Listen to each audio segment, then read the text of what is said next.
6:05. We're going to kick this meeting off, ladies and gentlemen. Thank you for joining us. Welcome to the meeting. Thanks for braving the weather to be here. That was a joke. We actually have about 12 people, including myself and Carter, on the meeting. Hopefully some more people will come. I'm Andrew Tadros. I'm an open space project manager for the city of Thornton. And the purpose of this meeting is to talk about a project that is underway, recently kicked off, and that is the rehab of Grange Creek Park here in Thornton. You might know it as Grange Creek Park. Same thing, Grange Creek is what it's called now. So if there's any confusion, it is Grange Creek Park. To be clear, we're not unveiling a park design today. Instead, we have the following objectives. We want to introduce the project, introduce the project team, and I will do a formal introduction in a minute with our landscape architect. But we intend to walk you through the design process and talk about the schedule of this project and what to expect over the next year or 2 years. We also want to introduce some ideas about the project elements, and really important, we want to listen to the feedback that we get from the people on this meeting and elsewhere in the community.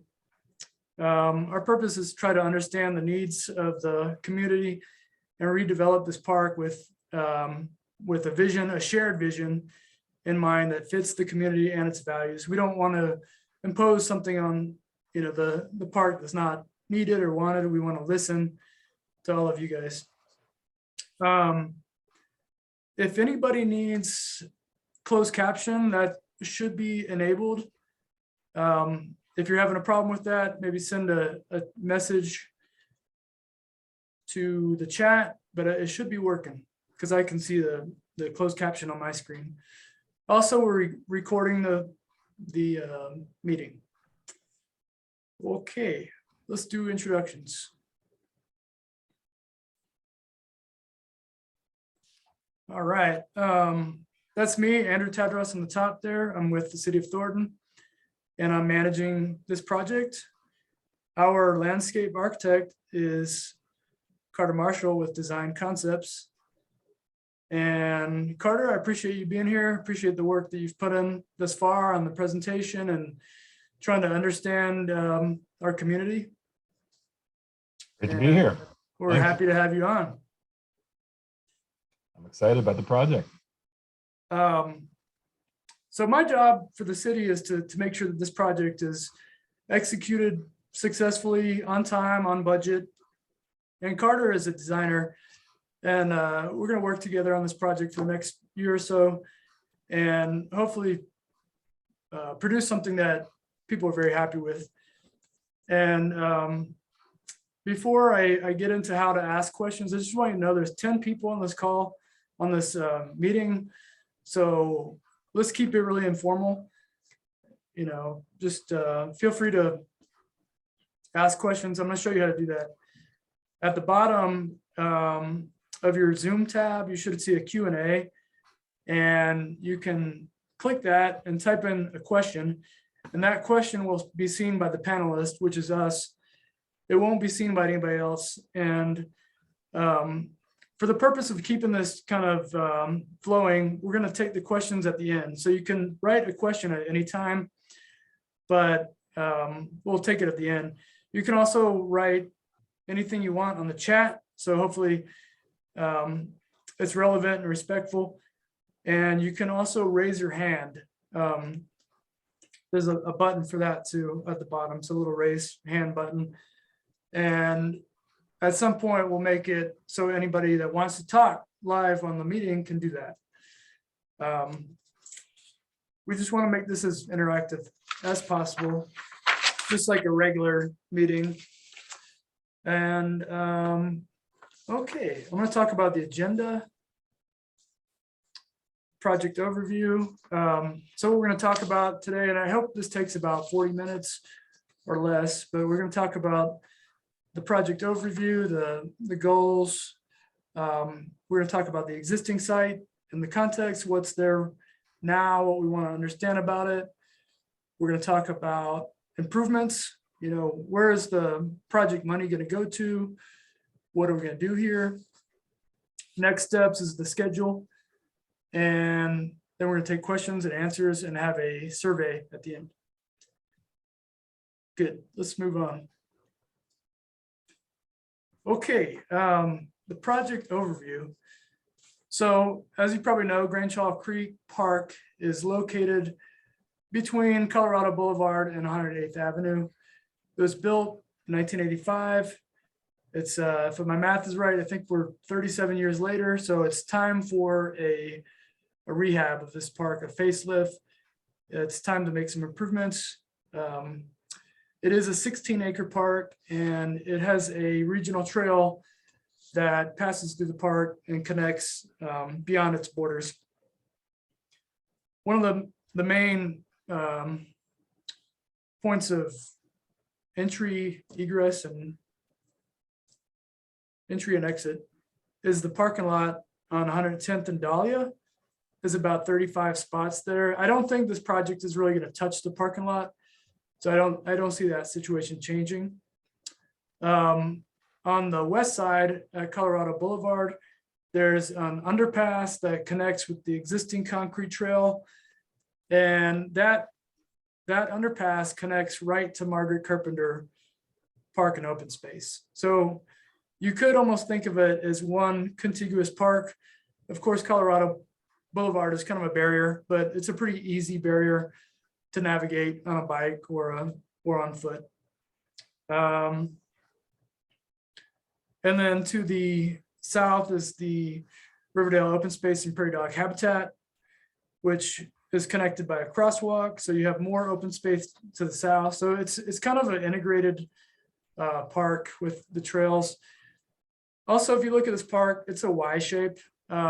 It's almost like two linear parks that meet. And at the almost the confluence of that is a irrigation pond, which has a lot of aesthetic value. It's a nice little spot. The purpose of that really was built for detention, and it's used for irrigation. So we'll talk more about that. There's not the scope of what we can do with the pond is somewhat limited because of floodway regulations, but we are making some improvements to the irrigation system, and we'll talk more about that. Let's see. Am I missing anything there? Okay, good. Carter, maybe you could talk more about the site analysis that we've already started. Yeah, absolutely. Hopefully everyone can hear me okay. I hear you. So, thanks, Andrew. Yeah, so I am actually a landscape architect. I work at Design Concepts. We do landscape architecture and community planning, and we do a lot of park design work, and we're lucky to do it. And so what we thought we might do tonight is kind of walk everybody through sort of how we approach a project like this. And the first place to start is the existing site. Particularly because this is an existing park, there's a lot kind of going on that we want to sort of take stock of and recognize as we consider, what kind of vision we might all consider for the future. So this is Grange Creek Park. You can see the site boundary here in black.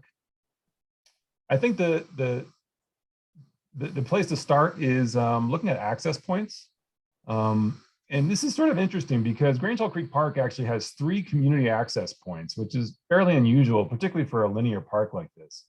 One where the parking lot is, so you would actually have people drive to the park and then get out and enjoy the site. But because there's a regional trail that runs through, you actually have an access point here at the crosswalk on 108.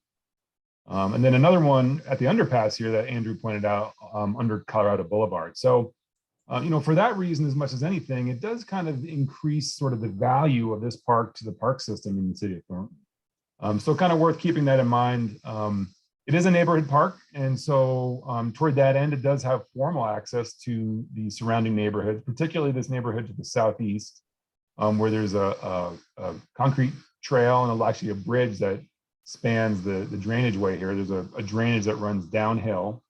And both of these spurs, by the way, run downhill into this irrigation pond. There's about maybe 30 feet of grade change, so a pretty considerable elevation change there from top to bottom. Then another neighborhood access point here where it connects with this existing trail. These yellow dotted lines are concrete pathways that connect throughout the site. A couple of informal site access points here where you actually have concrete drainage pan infrastructure, but I do think these neighbors are able to use that to get to and from the site rather than go all the way around to 110th or all the way around to Colorado Boulevard. Some of the things that we're looking at as we consider the future of the site. There's an existing playground here next to the parking lot, as well as a small basketball court, half-court basketball. Open turf, there's a big open turf area, so this is the flattest part of the site right here. Definitely some opportunities there to capitalize on. Some nice views from the upper sort of tier here, looking down outwards. I think maybe you noticed on the title slide, you can actually see the city of Denver from an elevation up here. So some nice sort of vantage points on this side as well by the regional trail. And then the irrigation pond, Andrew mentioned that, definitely sort of a unique asset and something that I think we feel has a lot of value that we can capitalize on as we re-envision this site. Some nice existing native mature trees rather that we'll definitely keep in mind, try to make sure that we can retain those.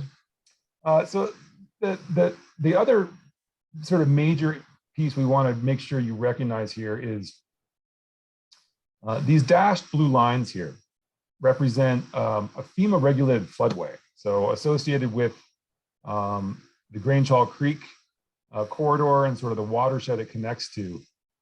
What those lines mean is that unfortunately we can't really do a whole lot in terms of making improvements within this area. So really this entire creek corridor, and that would include the irrigation pond. So we're gonna have to have a light touch there. We'll see what we can accomplish to sort of take advantage of those as amenities.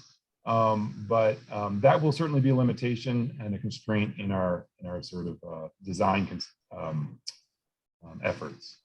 So all that to say, I think this site has really good bones, and I think we'll be fortunate to kind of work with this existing opportunity and see what we can make with some needed improvements.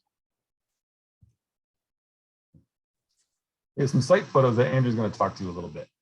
Yeah, and I think if you're on this meeting, you've probably spent a lot of time at the park, and so I'm just going to go through these real quickly. But at top left, we have an expansive turf with a drainage pan going right through the middle. So we might be looking at ways to revegetate that turf, and I'm going to talk about naturally Thornton, our revegetation plan in a little bit. And maybe add some aesthetics to that drainage way. Could be boulders, could be trees, turf, different options there. But there's a lot of kind of underused linear spaces in this park right now. If you look at the bottom left, that's close to the playground and close to the parking lot. And there's a little kind of seating plaza there that is a really neat little spot, but the wood is in decline. It's kind of rotting out.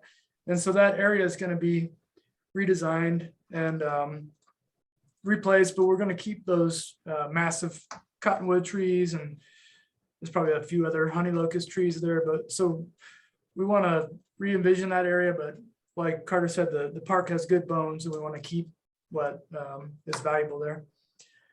And then on the bottom right is kind of walking on the way towards Colorado Boulevard. So that's what I'm talking about in terms of that narrow linear space where is somewhat limited what we can do. We're going to be looking at reworking the irrigation and the vegetation, but it's sloping, and that's probably not where we're going to focus a lot of resources. But we would probably want to clean up some of the invasive Russian olives there and make some improvements. And then top right is the pond, which we're also a little bit limited there because of the floodway. And if you are familiar with doing work in the floodway, it's a lot of remapping, and it just gets very difficult. So we have to be kind of mindful and precise about what we do there. So that's just an image of the existing conditions. And so we've kind of zoomed into the park. Now we're going to zoom out. This is kind of site planning 101. We want to look at what's around the existing site. And what we did was we drew two radii, one of a half mile and a mile. A half mile is typically what is considered walkable for a neighborhood park. That's about a 15-minute walk. And that's really about the extent of what we expect people to actually want to walk to get to Grange Hall Creek. Of course, if they are walking or biking, it's pretty likely that they'll use the trails. And if you're coming from a trail, you might be a little bit farther than 15 minutes. But if you look at that, there's really not a whole lot within that half-mile radius except for Margaret Carpenter Park, which, as we said, is connected contiguously with Grange Hall Creek. And so what's at Margaret Carpenter Park and Open Space? A lot. It's a community park. There's a huge playground, the community center with the pool. There's a skate park, there's a spray ground, 2 full court basketball courts, tennis courts. So if we think about what do we want at Grange Hall Creek, we don't really want to duplicate what's already at Margaret Carpenter. That would be kind of a waste of resources because you can already get there pretty easily. That's the main takeaway from this image. And then beyond the half mile, there's a number of community parks, or sorry, neighborhood parks as well, like Woodglen Park, Cherry Park, Holly Park. They're farther away, not as walkable. And those have typical park amenities like basketball courts, playgrounds, stuff like that. So, you know, we kind of want to think about this regional and local context. And this is all just to say that we're looking at this area and thinking about it thoroughly before we make any big decisions. Let's go to the next one.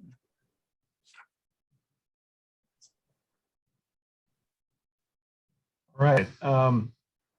Yeah, thanks, Andrew. I think it's insightful to sort of look at what is nearby, and I think that Margaret Carpenter, the list of amenities on site there is kind of telling in terms of maybe what we can maybe not necessarily include at Grange Hall Creek Park, so that we can really think about what might supplement those offerings. So, but let's kind of jump back just a little bit, because this project was initiated with I guess a handful of improvements in mind. Given that this is almost a 40-year-old park, there's definitely some things that could stand to be updated. And I think in so doing, it does open up some additional opportunities to add some additional amenities on site. And so I think that's kind of the discussion we wanted to have tonight a little bit. We'll take a look at some of the opportunities that we've identified in our process thus far. But I think the big impetus, as much as anything for this site, and this is a 16-acre site, is the fact that the irrigation system is in need of a replacement. Certainly could use an overhaul. It is mature enough, shall we say, that newer components will add improved efficiency, Wi-Fi enabled water sensors and those types of things can decrease water use and certainly enhance reliability. So a good investment there to take care of water as a resource. And I think the other thing that this will do in sort of overhauling this irrigation system is it provides an opportunity to kind of diversify the landscape a little bit. So a good time to plant trees or to find locations where you might want to have a different type of irrigation layout. If you say have other types of plant materials that can be included in that system. So I think that was really one of the primary motivations to start this project, but some other opportunities here as well. So this is the existing playground. Certainly seen better days, and I think it's fair to say it's at the end of its useful life cycle. And there are a lot of great contemporary play options out there these days. So I think this can certainly be transitioned into something that will kind of probably work better for today's users. Potential for swings on site. Swings are one of those things that we get a lot of support for in our park designs. Probably a good element to consider here. And I think the other piece of the puzzle is maybe trying to find a way to integrate the playground a little bit better with the rest of the park site. As it stands, it's sort of right on the edge of 110th. So there might be ways we can sort of shift things around or realign the way activities interact with each other to create a more cohesive park site. And then finally, and this is an important one, improved ADA accessibility is definitely something that will be on the list for this improvement, allowing this to sort of transition into a ADA friendly site and play area. Okay, so a couple more existing existing features that are in need of improvement. The sport court here is really just it's a basketball court, half court basketball. Definitely opportunity to find some other site elements that might fit this type of use. The concrete is certainly worn and probably will require more and more maintenance as it ages. I think there are some potential site features that we've considered that we'll talk about tonight too, that might integrate well with, say, an upgraded half-court basketball court. And then finally, a shade pavilion. That's certainly an outstanding need on site. Here's one of our team members in July when we were out there taking advantage of this beautiful tree here down by the pond. One of the things about a shelter is it really provides a destination as much as anything, but it allows visitors to use a site and enjoy the park longer, right? If they can take respite there, if they can have a snack or have lunch, it just really makes that park really a more important asset for neighbors and people in their daily lives. And I think for this project in particular, I think we've earmarked certainly enough budget to add one shelter with the potential maybe to even add a second, depending on how the design lays out. Nice. All right, so Andrew's going to talk a little bit about a really cool initiative that's going on in the city of Thornton these days that's going to be part of this project as well. Right. So there is change coming to Thornton in terms of how we treat the landscape. As we know, water conservation is becoming an issue. And so last year we started the Naturally Thornton initiative, and we intend to implement it at Grange Creek Park. There's going to be a lot of benefits. One is water conservation. That's kind of the big pictures. Thornton needs to save water. Water is expensive. We also need to, want to and desire to reduce our carbon footprint, use less pesticides, use less fertilizers, herbicides, anything not natural. So this is just doing what's better for the environment. And you might be asking, well, what is this? What are you talking about? What we're really talking about is replacing wide swaths of Kentucky bluegrass with native seed grass. So on one of the previous slides, you saw these big expanses of mowed, manicured grass. We want to replace that with what you see in this picture. And it's not going to be 100%. It's probably going to be more like 40 or 50% maximum that we replace. But some of that green, mowed turf grass is going to be replaced with seed mixes that include grama grass, buffalo grass, blue stem, things that grow in the front range of Colorado naturally. And, it's a lot more sustainable.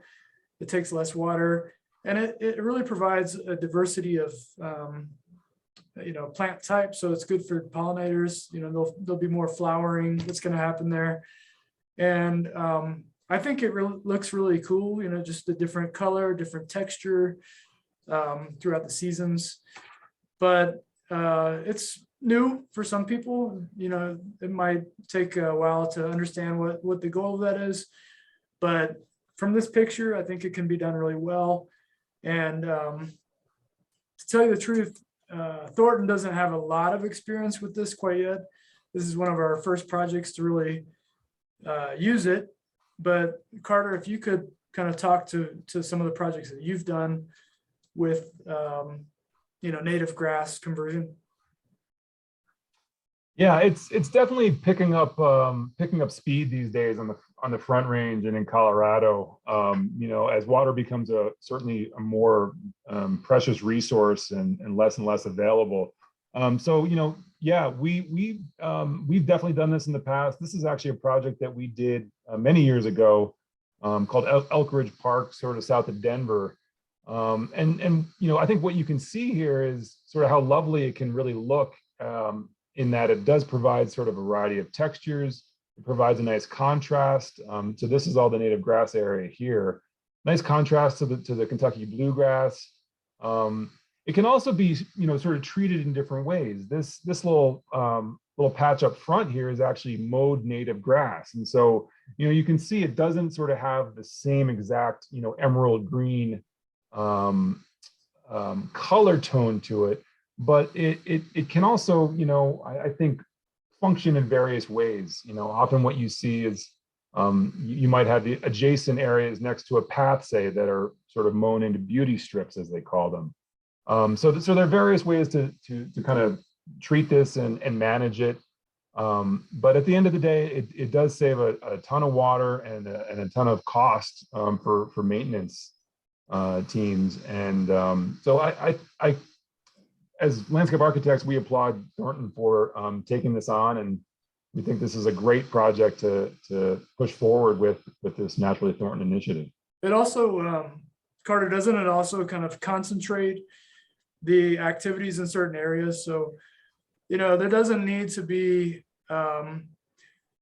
Kentucky bluegrass right in these narrow linear spots where people don't really play. They're not playing Frisbee out there. These are just spots where you walk through. So there'll be designated kind of areas that are carved out for turf grass within that. It's just it's more intentional use of landscape. Absolutely. Yeah, it doesn't hold up well to foot traffic, right? So worth keeping that in mind. And so typically where we end up implementing sort of native grass stands is on the periphery of a site, to create buffers that do help define activity spaces. And yeah, absolutely, great point. It's able to sort of help create distinct areas within a site too that often will have a more natural feel. And I think in a park site, there's often a traditional expectation that every little surface of a park is covered in green. But what we have found is that there's actually a real sort of richness to that experience when we do add native grasses and some other types of plant materials. Nice. Let's go on to the next slide. Let me just give a quick say something real quick. Is as promised at the beginning of this meeting, we don't have a concept right now. That's not the purpose of this meeting. we wanted to introduce the project, talk about the major concepts, and introduce elements and program activities or developments in the park that might happen.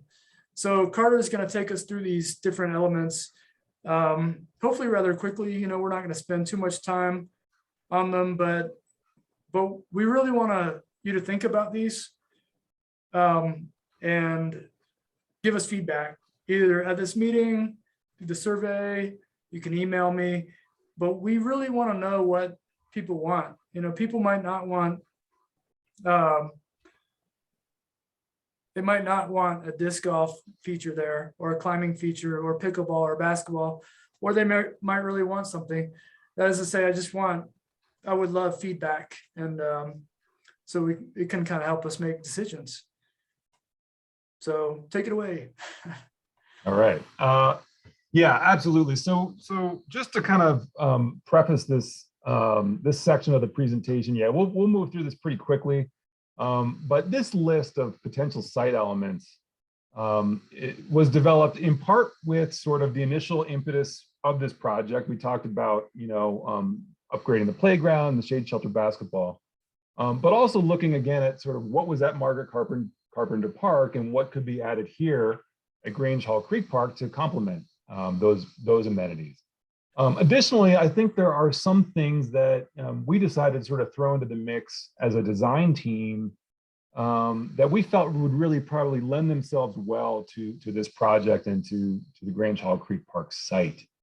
So we'll talk about kind of all of this just a little bit. And I guess what I would say though is at the end of this presentation, there is a link to a survey. We would love that input. And if it's not on this list, that's okay too. So, we will take whatever suggestions or thoughts or comments we can get from the community. And we'll talk a little bit more about that survey too at the end of the presentation. So without further ado, let's jump right in. We'll talk about playgrounds first. We kind of lead off with playgrounds because, they are such a critical part of a park experience. Playgrounds are a destination for families, year after year after year, and they look different than they used to. And I think that's an important thing to note. So one of the things I want to try to convey as we sort of roll through some of these images here is the way we approach a park design at Design Concepts is to try to integrate as much as we possibly can of the activities with one another, and I think we can illustrate that by taking a look at some of these photos. But one of the things to note is beyond just sort of the wood chips you see in more traditional playgrounds, there are some really sort of cool options for surfacing, right? This poured-in-place rubberized surfacing here. This is actually synthetic turf here, where with bluegrass adjacent to it. I think including little surprises like boulders, in some instances, say plant materials, things like that don't necessarily always that you don't always find in a playground setting, can really add a lot to the overall experience of a park. Playgrounds are really intended for kids to develop, and they are critical for gross motor development, for fine motor skills, not to mention socialization and imagination. And one of the things that's I think important about that, one of the reasons I really like this photo, this is a project we did in Fort Collins years ago,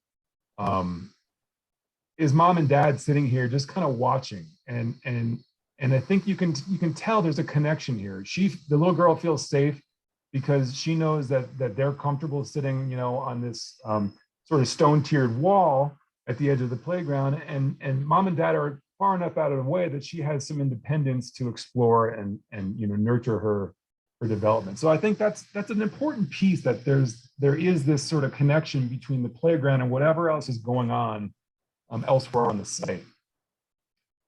Another image that illustrates that, this is Center Park down in Centennial, another project we did, and you can see the variety of experiences here, just sort of the richness of this design on this site with different materialities, natural materials, hardscapes, obviously some like formal seating, some informal seating areas.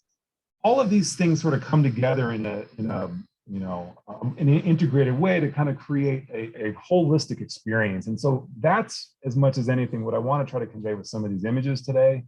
And like I said, the playground is a critical piece of it. This is a park called Star Meadows up in Erie that we've done.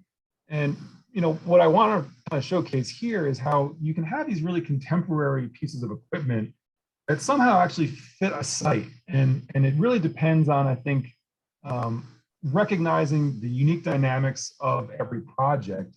But something about the way this sort of futuristic cosmic kind of equipment works with the mountains in the background and the rolling hills and these stone pillars, there's sort of a complementarity to it that is very it's compelling, I think. Not all playgrounds have to look the same, not all parks have to look the same. And I think it's important to recognize how the decisions we make in a design inform the identity, not just of that park, but of that neighborhood and of that community. Similar kind of feel here. I think that the important thing here, this is Erie Community Park, is to notice the little things, right? I love that this little guy is just sort of checking everything out. He could go play in the sand over here or climb this boulder or run out into the grass, but I think he wants to go check out these little woody plants here, right? Providing that diversity and that variety of experience, I think, is critical. The other piece of it is recognizing the assets that you already have on site, right? This sort of gently sloping grassy area, right? It just adds to that sense of enclosure and safety on that site and for the users of that park. All right, so I added this as the next slide for good reason. We're actually going to talk a little bit about shade shelters now, but I hope this illustrates the point that there need not be a distinct difference in the experience of using the playground, say standing here, and using the shelter sitting here, right? As an integrated park space, it really creates a whole different dynamic than a more traditional design approach, which is just sort of plopping different elements down across a site. So let's talk about shelters, right? Shelters, like I mentioned earlier, really create a destination, right? You can plan a birthday party there or have an office function. And they do allow visitors to spend more time on the site, right? A nice hot July day, you're going to get an extra hour out of a park with a shelter, if not more, than you would otherwise. So that's definitely something that's a critical piece of a successful park. And it can have a variety of looks to it, right? I mean, it may be sort of a more open feel. This is just a pocket park up in Firestone that we did. What I really like about this image is that it sort of shows how central a shelter can be to a park, while also allowing sort of other side gathering spaces, little breakout areas, right? Sort of wayside experiences that, again, create a much more compelling and interesting experience for park visitors. Yeah, and Carter, if I can interrupt, that picture kind of shows what the potential of the naturally thornton native grass use. I mean, that's not manicured Kentucky bluegrass. That's kind of wild looking, but it's attractive, functional. Great point. Absolutely. Yeah. So it can still have a very lush feel. It can feel very manicured, depending on how you use it. And excellent point. Thanks, Andrew. All right. So final thought on shelters here. Again, what we often try to do is kind of create a core area in a park. The shelter and the playground are often sort of a big part of that core area, but you might also have other components or elements around. Now, one of the things that I really like about Grange Hall Creek Park is because we have that elevation change, because we have those slopes that we can take advantage of, you can create a whole different experience just 6 feet down, right, from that core area. And so it really creates this opportunity to create more intimate spaces and to create, I think, really a more diverse set of experiences and places within that same park space. So very cool opportunity I think we have there at Grange Hall Creek. All right, basketball. I just wanted to kind of touch on this quickly. You know, in our work, we often recognize sort of the qualitative differences between like amenities. And by that, I mean, this is a basketball court, just like the one that's currently on site at Grange Hall Creek Park, which we saw a photo of earlier. But this definitely has a qualitative difference to it, right? I mean, it's got this nice painted surface finish. You got some benches, you know, bike racks. There's actually a restroom back here, nice sort of treed setting. The amenities you add to a site, the investment you place in those really has an impact for all users, right? So people walking by, you know, who may not even play basketball will recognize sort of the care and consideration put into the site, given those types of upgrades. So I guess I say that to just to point out, you know, maybe the basketball court doesn't necessarily need to be upgraded right now, but the return on investment for doing that, even if we do add, you know, say a half-court basketball court back there, is going to kind of create more than the sum of its parts, right? It's going to be a substantial return. So I think that's worth kind of noting here that those improvements really go a little bit, really goes a long way. And I'll mention, just because we're showing these pictures doesn't mean that's what we're building. We're trying to throw out these to take the temperature of the participants here about how you feel about these amenities, because it's really a blank slate almost right now. Right, no preconceived notions. These are really suggestions, especially from here on out. So because the rest of the elements we'd like to talk about tonight, we have a bats that are kind of really more popular, sort of, I would say, almost trending site program elements that we think would probably fit pretty well, but we would really like to get some input from neighbors in the community. So pickleball. I expect some people have heard of this, some people maybe not. It's sort of like a miniature version of tennis using a sort of a wiffle ball and paddles, but extremely wildly popular right now.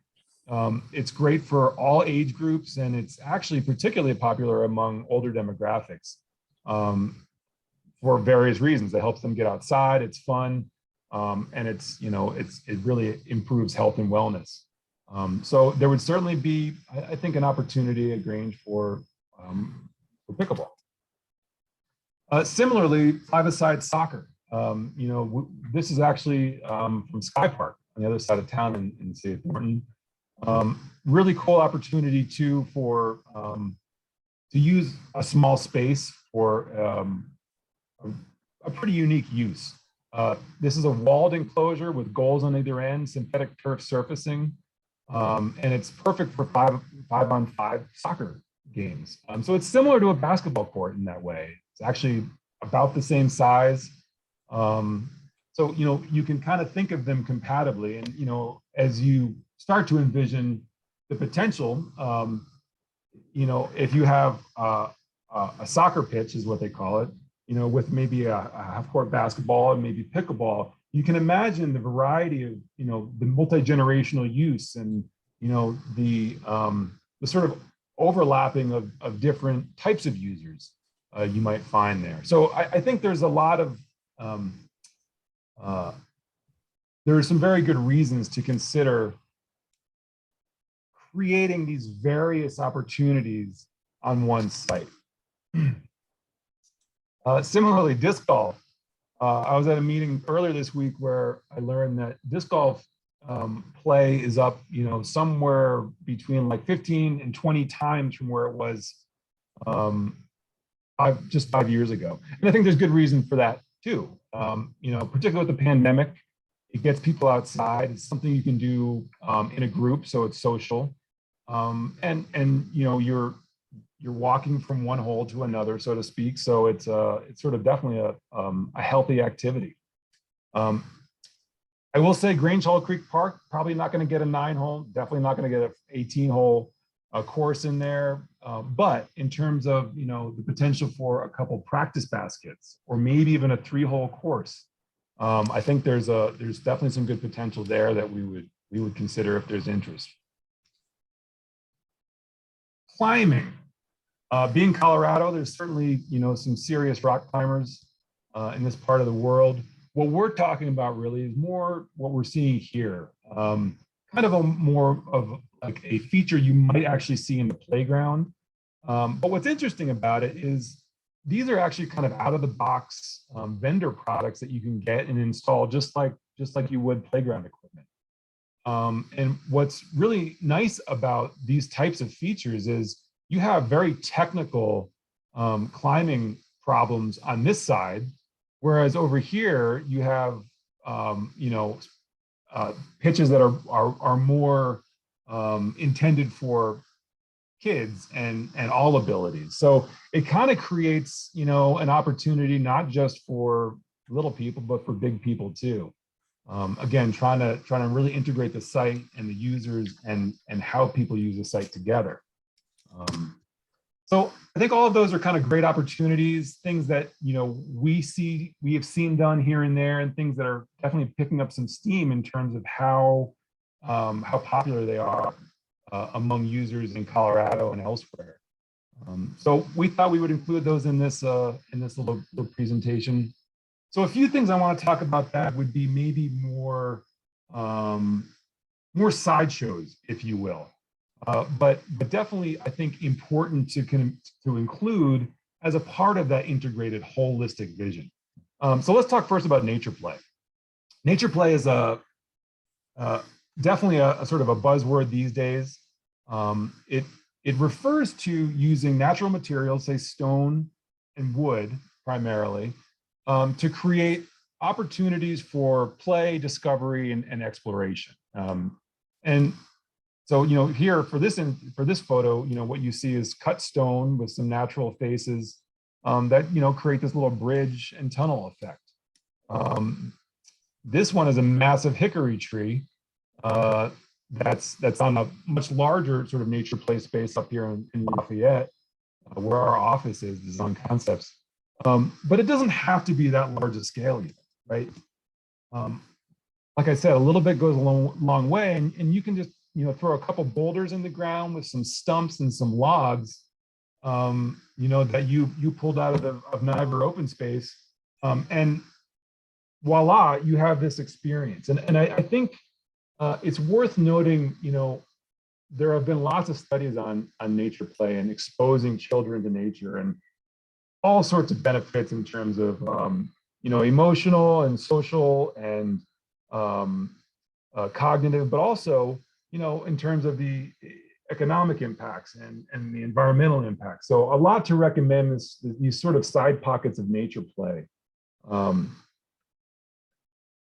Okay, this is sort of the biggest one to me, and I love this sequence of photos. So one of the most important things that nature play advocates highlight is this idea of risk management, that traditional post and platform regular old playgrounds are designed in such a way that they are perfectly safe, right? There is really no risk there involved.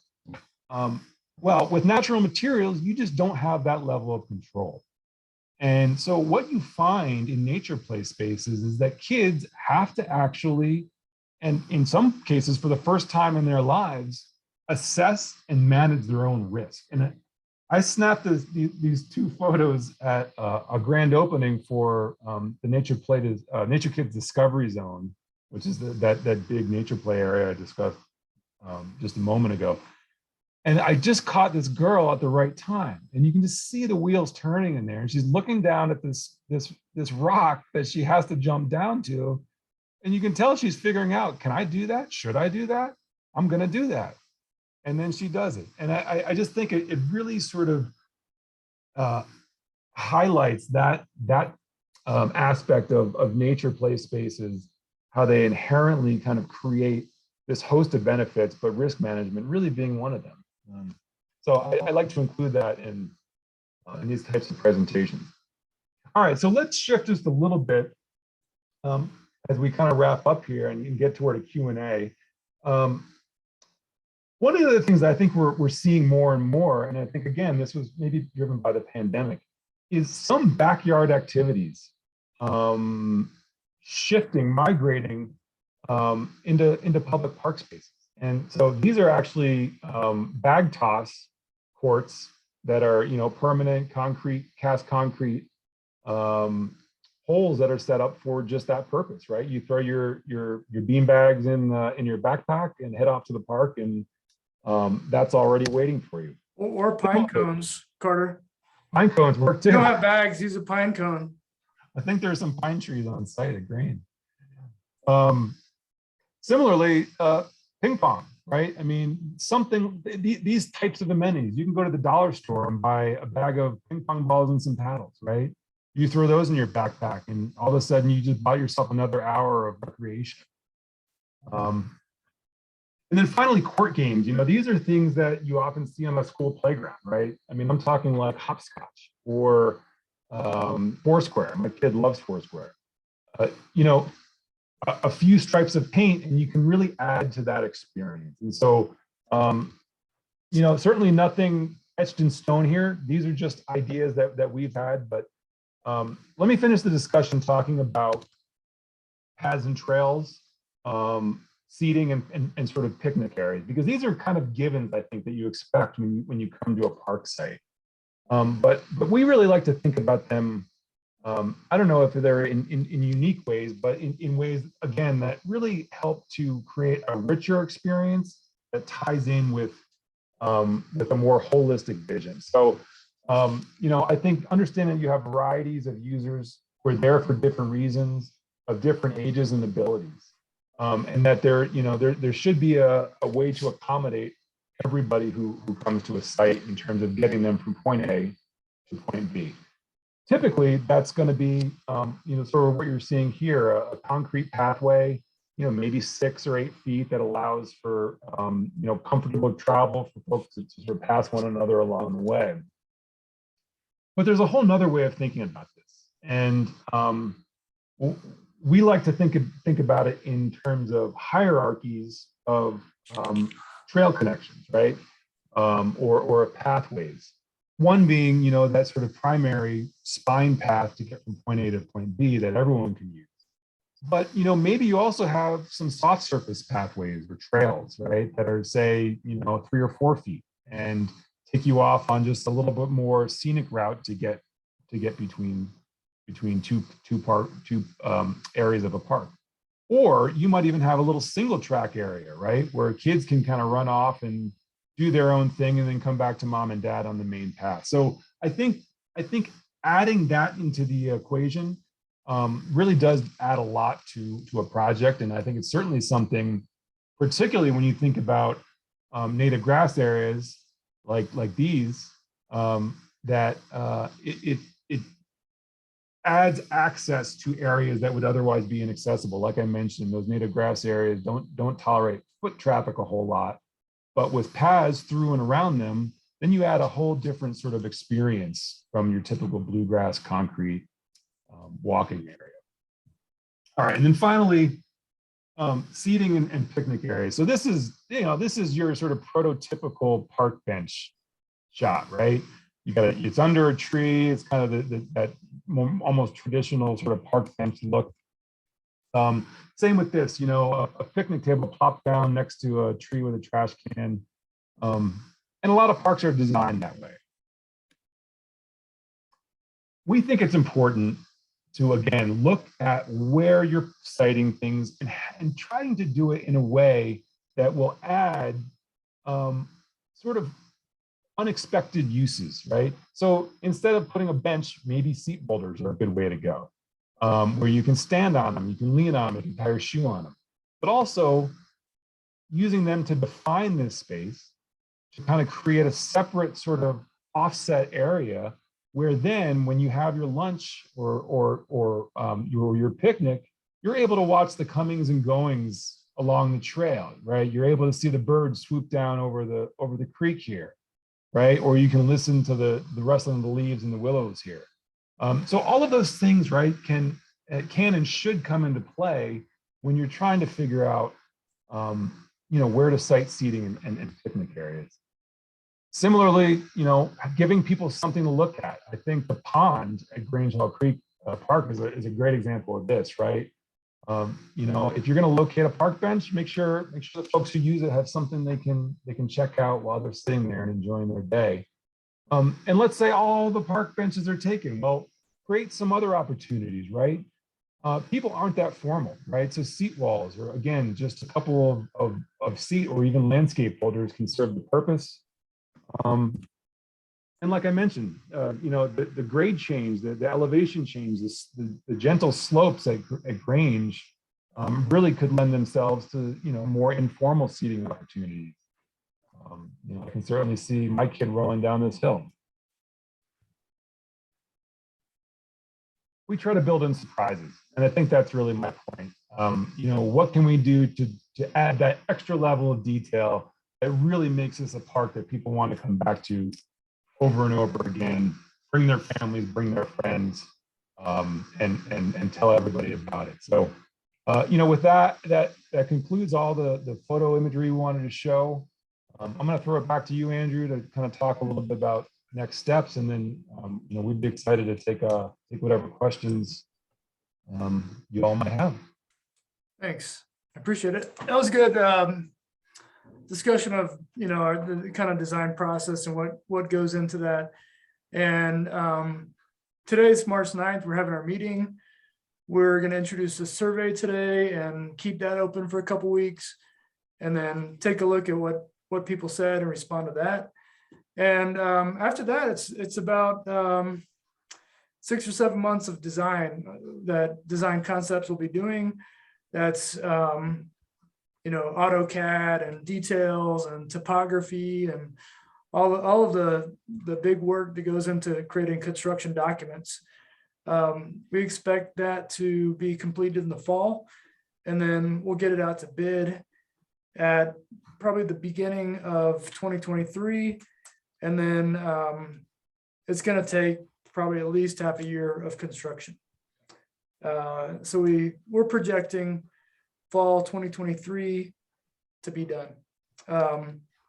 What that means is that you can enjoy the park this year, and then next year it's going to be a bit of a construction zone, which nobody likes to see, but we're pretty confident people are going to love the park afterwards, and it's going to be worth the wait. And so we just ask for everybody's patience while that's happening. And with that, let's go to the next slide, Carter. Okay, so here's the moment of truth. We have a Q&A. I want to keep this really informal. If you guys want to type a question, you can, but if you want to actually talk, feel free to raise your hand. I'll let you on as a panelist and make this more like a real community meeting. I like that. I enjoy it. So feel free to do that right now, or type in a question, or use the chat box if you can't figure out either of the other two ones, how to do that. That's why we're here. We're here to listen. And I will say this, we only had 12 or 10 people on this meeting. I sent out about 500 invitations. And we also put this up on social media. So we were hoping to have a lot of people chiming in about what they want to see at this park. So what I would ask everybody is that tell your friends and neighbors about this survey, and have them fill it out. If you, or if you're at the park and you tell people, hey, there's this survey they're taking for the next couple of days, please take it so we can, if you guys are passionate about having a pickleball court, we'll get that answer. Or if you're passionate about having a basketball court, we'll know. So we put the link in the chat. There's a couple ways to get the survey. One is in the chat. You can click the link. You can also take your phone, your smartphone, and turn on the camera and put it up to that QR code right there that you see. And that will link you to the survey. I will say this, it's a little bit easier if you do it on your computer. So if you're at a computer, do it that way. But we're gonna also post this on Thornton's Facebook page in the next couple of days. And if you guys want to forward it to people, feel free to do that. So I see 2 chat questions. I'm gonna start with Julia. She says, what about integrating artwork into the park and the paths? Great question. I'm gonna punt. Carter? Yeah, we certainly, I think it's a great idea, Julia. And thank you for your comments too. I'm glad you're excited for the project in the chat there. We are always supportive of opportunities for public art. And in fact, the last project we worked on with the city of Thornton Sky Park, we did add an area with the opportunity for lighting and sort of an opportunity for a public display. And I think the city has actually chosen a commissioned art piece for that site. So long way to saying, yes, we would certainly support it. And I think as long as, you know, it's sort of within the funding, the budget, we would be very much behind that. Yeah, I would say also, we do have art installations as part of our projects. We're doing one at Community Park. We're doing something at Niagara Open Space. So I think that we should definitely give some thought to that. If you have any ideas, Julia, we'd love to hear them. But we also have an arts and culture committee. So if it's officially art, it kind of goes through that committee. There's a process for that. I would say also, to me, landscape is art. I mean, the way we situate boulders, the way we lay out a path, the way we design with plants and trees. I mean, there's an artistry to that. And that's what we like about working in this field. So there's kind of that, which is you know, you can think about as unofficial art. I hope that answered the question, but feel free to just keep on us about that. If you want to email me, I provide my contact info. Nathan, do you know what exactly can be done with the pond for rehab? Let me try to answer that. We can't really alter the topography at the pond. That's kind of the big issue, because that triggers a lot of floodway regulations, and we really want to focus the design and the funding resources of this project on things that are kind of more accessible, that we can do, you know, without spending a lot of time and money in ways where you won't really see the benefit.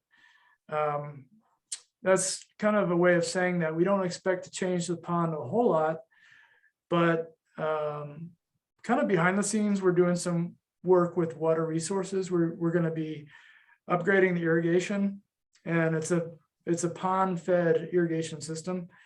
We're also going to be, it looks like we're going to be updating the pump on the pond. So again, I don't know if people are going to really see that, but it's going to make a difference in the efficiency of the irrigation. And then, as Carter mentioned, we can probably do some aesthetic changes at the pond, like seeding or maybe some plantings, but we're probably not going to do major changes out there. Sound about right, Yeah. Carter? Yeah, Nathan. And I noticed you actually helped maintain Grange Creek Park. Nice work. I think we did talk to the stormwater team, and it sounds like, based on the regulations, we could do work subsurface below the surface of the pond, right? If there's any sort of infrastructure in there that would need to be replaced, but that's not really. We don't necessarily anticipate doing doing a whole lot. Like Andrew said, we're working with water resources to identify what actually certainly needs to be done. And that will be potentially included as a part of this project. Maybe with support of water resources as well.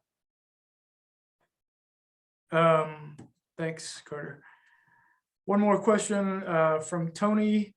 Have you estimated the budget for the park renovation and how it will be funded? So with this project, we have a budget first, and then we design to the budget. So the budget is in the ballpark of $1.4 million, including design.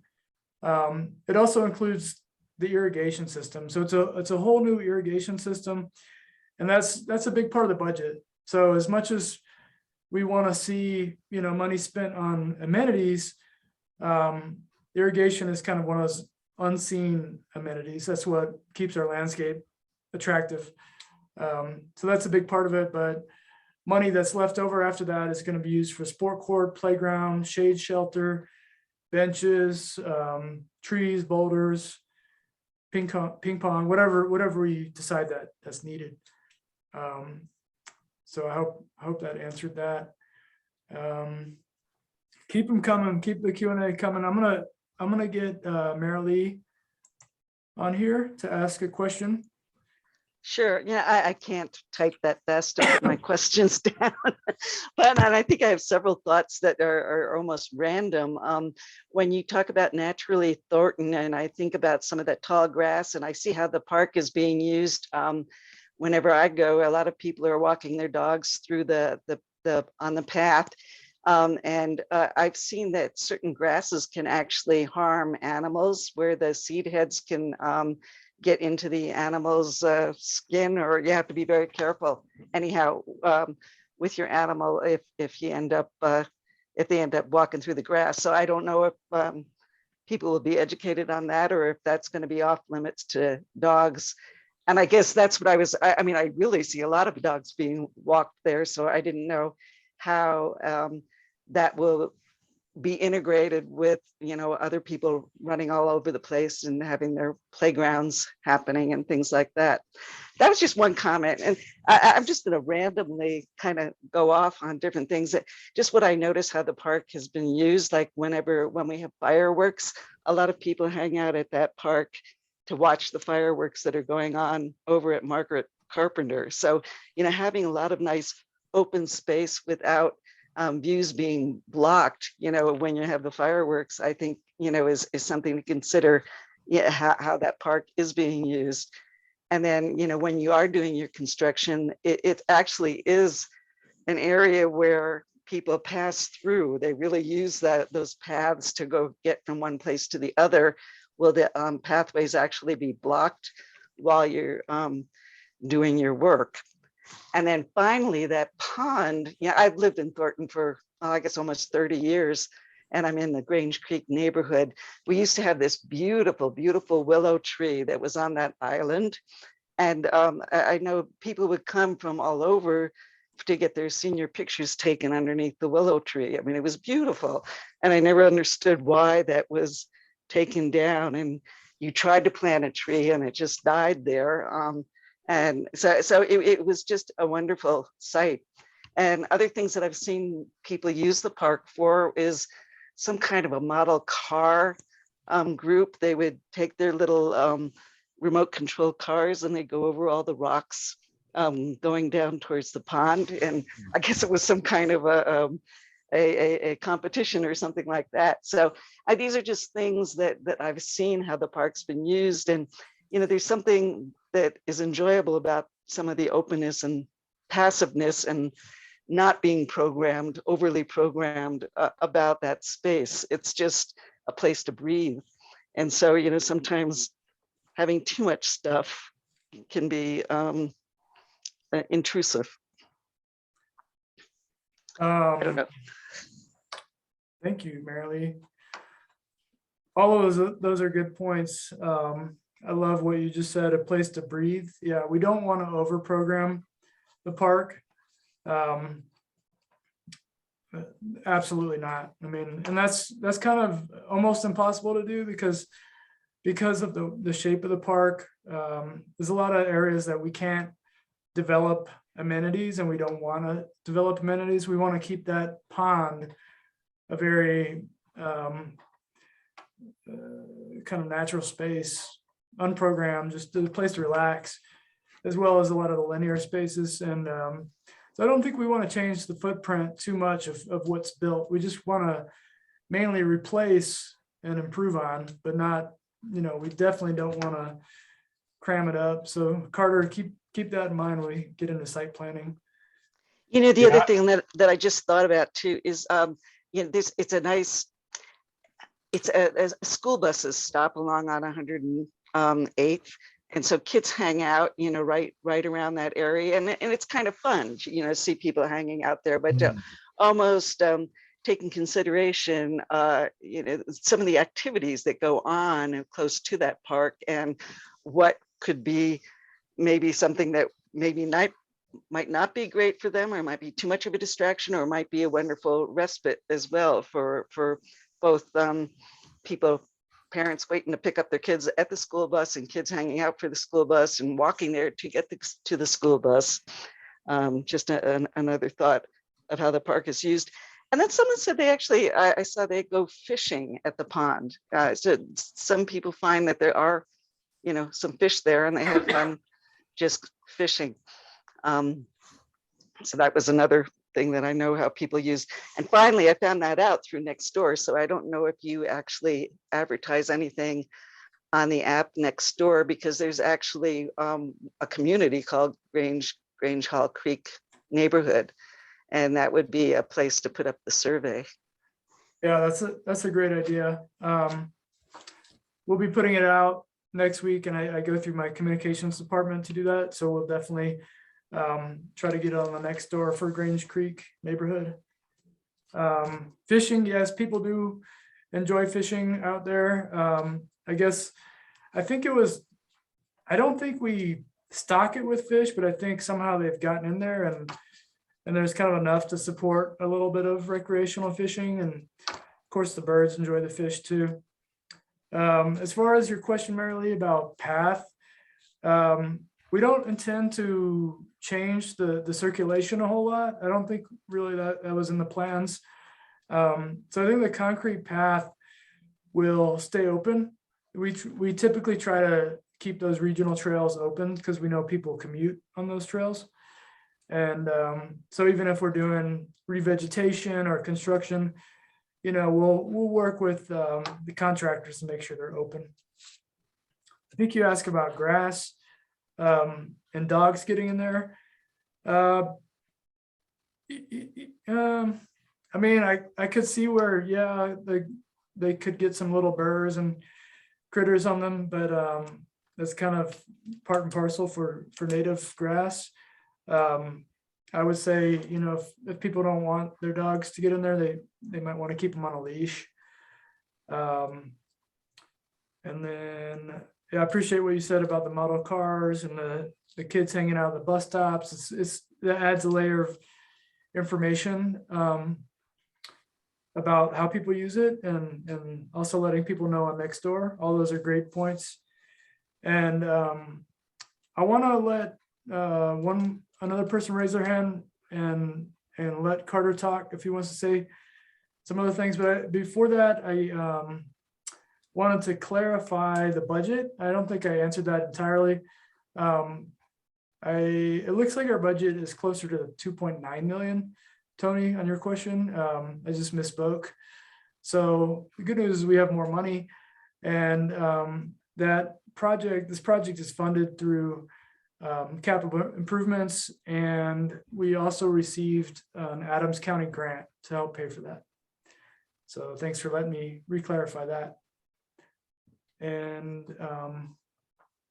Andrew, I have just a couple of thoughts really quick. Marilee, thank you for your comments. I love that image of the willow tree, and I didn't realize that. I've wondered about that island. So boy, I'd be really interested if there was some way we might even be able to recreate that, if not on the island, then somewhere nearby. But The bus stop as well. That's a great opportunity that I wasn't aware of either. So, you know, we look at RTD bus stops, but I didn't realize that the school bus stop there. And we've definitely done projects where we've designed little sort of breakout spaces for the kids while they wait for the bus, just like this. So thanks for mentioning that too.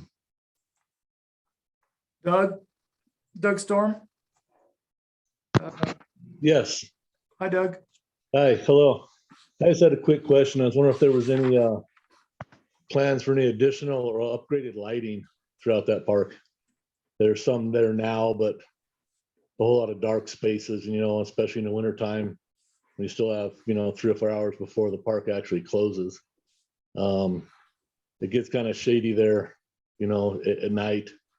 And I was just wondering if there was any thoughts, any upgrade of the lighting or additional lighting along the paths and areas they're talking about putting in. That's definitely a good question.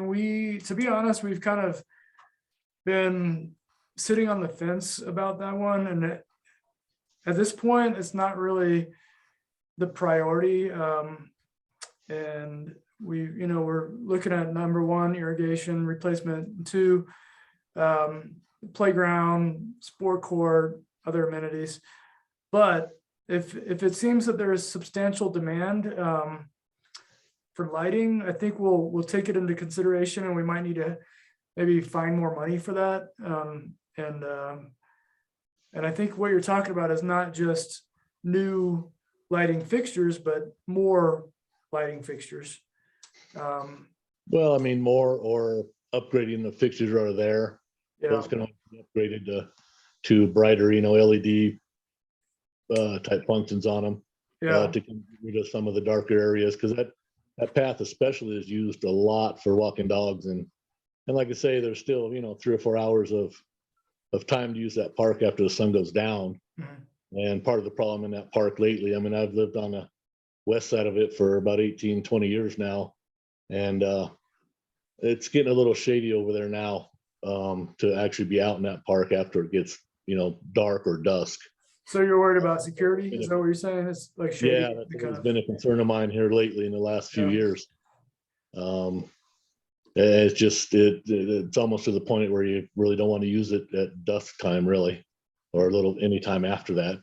There's just too many dark areas in between, and I think those light pole. I mean, there's a lot of light poles there now, and they could probably be upgraded to have a brighter or a better spread Yeah.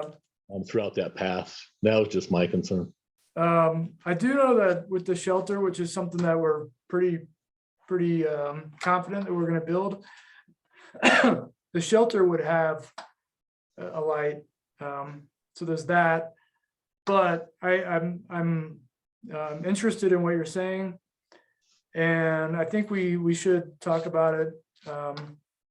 And if you can maybe show me on a Google Earth kind of image at some point, if you want to email me the areas that you feel need more lighting, that would help. I mean, we can also do our own lighting analysis, but just to know how you feel about it, that'd be really great. Yeah, and like I said, I'm not particularly about any added lighting, because there is a lot of light poles down through that path. Is probably, I could think they could probably upgrade it to better fixtures. Yeah, that would be a lot Not be a whole, not be a easier whole to fix, to basement tell you the with truth. poles, you know? Yeah, upgrading the existing would be a lot easier than Yeah. doing new lights, which requires new circuits and Oh yeah. conduits. Yeah. And I think upgrading. All right, that's all I had. Thank you. Thanks, Doug. I think I don't know if we have any more questions or more hands raised. Julia said she's really excited for the project, and I appreciate that, Julia. And Nathan said he likes the synthetic turf for the playground. Noted. So we are at about an hour and 20 minutes, which is really kind of how long a public meeting should be, before everybody gets really burned out. And I thank everybody for being here. Carter, I really appreciate you being here and lending your expertise and philosophy on design, on park design. And I don't want to shut it out yet. So if anybody has any questions, I'll just stay on for a few more minutes and take any other questions if you want to talk informally. But Yeah, I'll hang out too. I would really implore everybody to take the survey. And if there's a question that's not on the survey and you want to talk about it, like lighting, please add that to the comments. There's my email, and we'll be working on this for the next 6 months at least. So we'd rather hear your comments soon rather than later. And at some point, we'll be putting out a design concept on the CIP page, and we'll let everybody know when that's out. Can you just type in the chat that that website for the survey? I didn't see it in the chat. Sure. Do you have that, Carter? Yeah. Yeah, Marilee, it's all the way up top, but I'm gonna just post it one more time here. There you Yeah, go. it's actually a lot easier on your laptop than on the phone.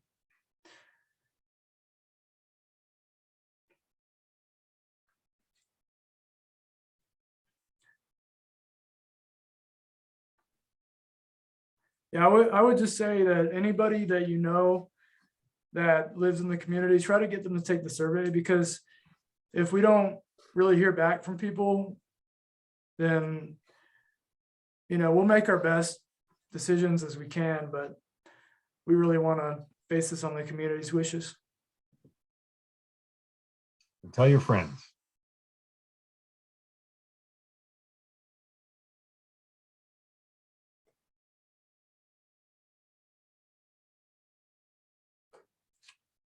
All right. Sounds like we're done. I think I will move to adjourn. Thank you guys so much for being with us. Have a great evening. Carter, we'll talk soon. Talk soon. Thank you all. Bye-bye. Have a great night.